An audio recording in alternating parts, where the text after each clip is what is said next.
بسم اللہ الرحمن الرحیم۔ شروع کرتا ہوں اللہ کے برکت نام سے جو نہایت مہربان اور رحم کرنے والا ہے۔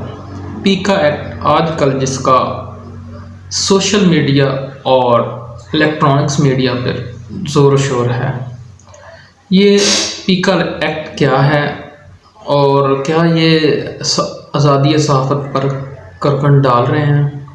حکومت اور اپوزیشن دو علیحدہ بیانات دے رہے ہیں۔ آج ہم نے دیکھنا ہے کہ کیا پیکا ایکٹ کی مدد سے صحافیوں کے اوپر گھیرا تنگ کیا جا رہا ہے۔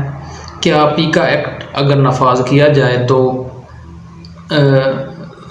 تو کس قدر صحافی آزاد ہیں؟ پیکا ایکٹ 2016 میں ایکچولی پارلیمنٹ سے منظور کیا گیا تھا، جس کا مقصد سائبر کرائم اور سوشل نیٹ ورکس جتنے بھی ہیں ان کے اوپر ایک قانونی چارہ جوئی ہو سکے۔ سائبر کرائم اصل میں ایک بہت بڑا نیٹ ورک کی دنیا میں بہت بڑا کرائم تھا۔ لوگوں کا ڈیٹا چوری ہو جانا، کسی کو